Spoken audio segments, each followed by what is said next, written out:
important because, again, mom's carrying weight for sure.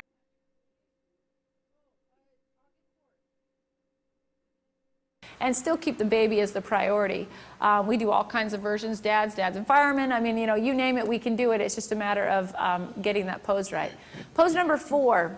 I told you it was all about, so nice, pose number 4, love you, baby, is really about mom and her strength. She's just gone through a very painful process, a very emotional process. It's not a one-day event, it's a 9-month event. So other than the initial contact, the whole rest of the 9 months aren't as fun. So, so just keep in mind, this is about her. This is about her beauty, her strength, and we're celebrating her. And it's a very popular shot as well. So we're showing a relationship. Also gives us a chance to show that little bottom. I get moms, because we have so many hospital displays, they come in every day and say, I saw a shot at the hospital where the baby was like on its little tummy and its little butt was sticking up. Well, that's awesome, but that's also a miracle shot. You know, that's one of those, like, to get a baby asleep in this position takes some effort. Mom said she likes the little bottom. She's like, he's got the cutest little bottom. So now, this pose, I can show the bottom, I can still show how tiny it is, but I'm not trying to struggle yet to do things that are more difficult, those miracle shots. So here's some examples where you can see the little bottom. You can see mom. I always love this shot. I don't know why, but I love the mom shots so much because I think they really, to me, showcase you know, how much moms actually go through to get into this position. So you can see these are all just different variations, lighting variations, different color versus black and white. You can choose your favorite there. But now pose number 5 was just that. We call this a bonus pose because sometimes we don't even do it because it's kind of like pose number 3. If a mom's carrying a lot of weight, we absolutely do it because pose number 3 is not going to sell because she's carrying weight. So I'm sorry, it elongates her neck and it's kind of a unique, clever angle. So it certainly works with dads. And then the higher you get, the more it eliminates the neckline, which is important as well. So again, this is way up on a ladder so that we're really, mom disappears and the baby's face becomes prominent, which is important. And this is way straight up on top, so you can see perspective-wise, it's a completely different, unique perspective. But again, this is creating variety in seconds. If I were to take all those images and put them in a slideshow, that's 40 to 50 strong images that are completely and totally sellable, so keep that in mind. When a parent comes in, we have to assess the 3 H's. What do you do if, and this happens all the time, you get a mom that comes in, she's so excited, mom and dad walk in, and mom's like, I saw this picture at the hospital and there was this guy and he was holding this baby and he had muscles and he was like awesome and I want to do that with my husband. And you literally look over at him and you see like hair coming out of his neck. And you know that you don't want him to take off. Sure, now please do not take offense out there because I have a husband and he's very hairy and he's not a fan of the hair on his body. So understand I'm not being rude or trying to offend somebody, but I understand that if I take that dad's shirt off and literally he's covered in hair and I put that baby on there, now I bring them in for a cell session and show them it's 70 inches wide on a big, projection screen, he's horrified. He does not want to see it anyway, and making it as big as a house doesn't help the cell at all. So when a dad comes in, when they come in and they don't say anything, I literally look at them and make a decision. If I see that they're very hairy or they have a lot of hair, I may suggest turtlenecks, and we have them in stock. Turtlenecks or one of those shorter crew necks, whatever they are. We have every size in stock, typically my clients come dressed, they know what to wear, but if for some reason they didn't get the memo, we have clothing there for them. So if they come in and I assess that the body is heavy or that there's a lot of hair, I will suggest black clothing, and I will talk to them about how artistic it is and how it makes the baby the focus. If a guy walks in and he's like 6'8" and I can see he's completely rocked out, I'm certainly going to ask him to take off his shirt. My gosh, who wouldn't? Come on. And usually I have like 4 employees that'll be like, I'd be happy to hold a reflector for you. It's not a problem. So we have battles over firemen in the lobbies usually. When we see a fireman come in, we're all like, I'll assist if you want me. But now, again, this is not being mean. But understand, a guy like that is usually attached to a woman that looks just like that. She's beautiful, they put a ton of time into their body, they work out, they're healthy, they want to show their bodies off. So mom's rocked out, got great arms, we're gonna get her in a tube top. Mom's carrying a lot of weight, I'm gonna get her in a turtleneck or keep her in a long sleeve.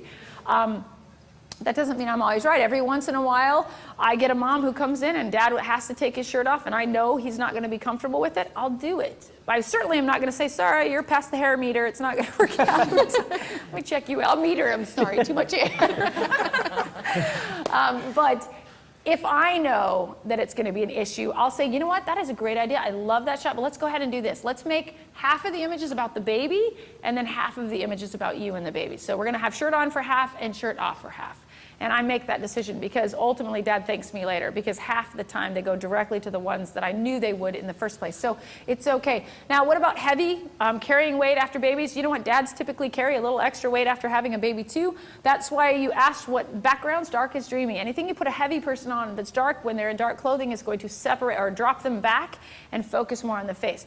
Again, that does not mean I only photograph babies on black backgrounds. Absolutely not. I will take if a woman comes in and she's very shapely after having a baby, I might not even touch the black backdrop because I want to show her curves. But usually I'll start with something traditional like that and eventually evolve into, we always do about 3 different styles of photography, starting with the one that I know is most likely to sell. And last but not least, it has to be warm in the room. That is a huge priority. Real quickly, because what do we got? Oh, good. I'm going to finish this up, though, because the question is multiples, and this is literally 5 slides, I think 5 or 6 slides. All of these poses were designed to work with multiples as well. I could show you real quick, but everything we do, working with multiples, the truth is you just have to be more patient and allow more time. Now, in my world, I don't get more time. I have exactly the same amount of time every session.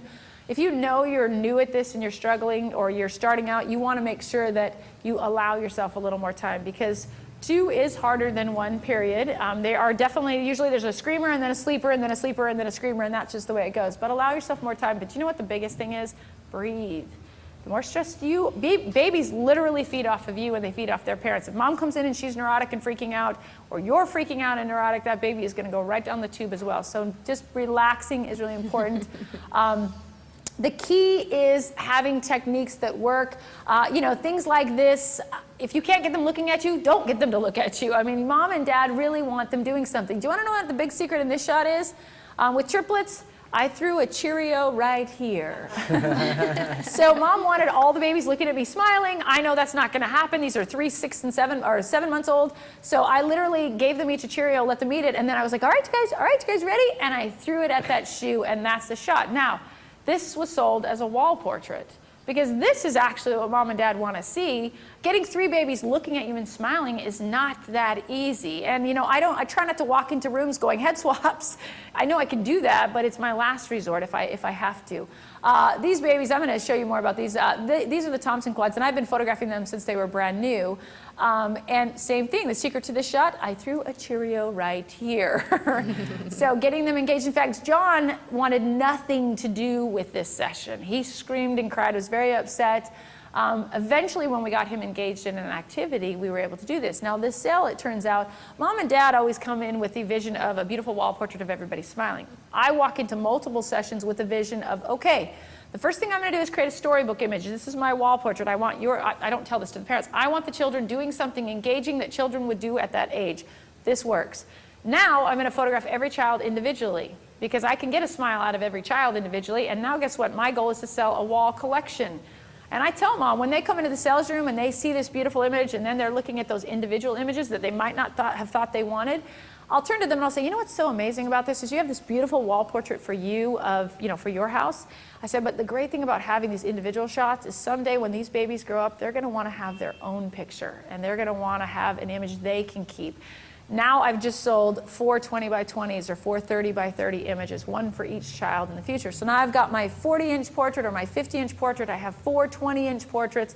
Now that last shot of the 4 of them smiling, that's really the variable. Do we get it? Yes. Do we every once in a while have to move ahead? Yes. Do we tell the client? Absolutely not, ever. Usually when we're shooting, we have this little tag team thing when I'm working with an assistant, and usually once I know, if I have 3 out of 4 that are doing great and this one's just not doing it, I happen to catch a smile I know will work, I'll turn to my assistant and say, I'll say, we got it, and she'll go, okay, we're gonna wrap it, and mom will literally look at me and say, I don't think you got anything.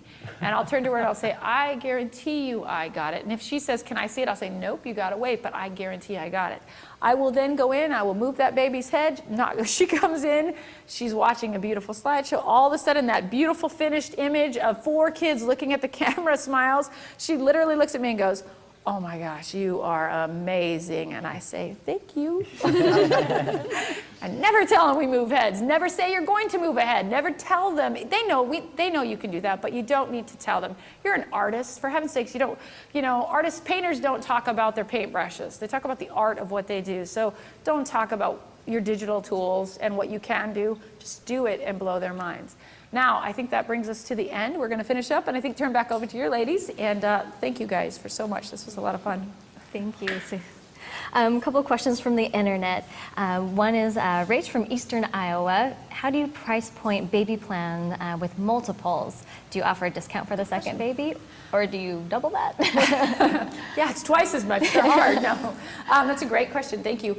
With baby plans, they do have to pay for each individual child gets their own. They have to buy their own package, but they're already so discounted. We don't give them an extra discount.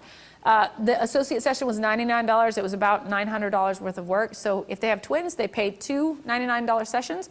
But they can book a full hour each. Technically, if they wanted to hold us to it, they could say, I paid for these sessions. I've never had anyone do that. We usually book them for the same hour, and we do individuals and together, and so that at the end of the year, they have their own individual panels. And so that's how we do it.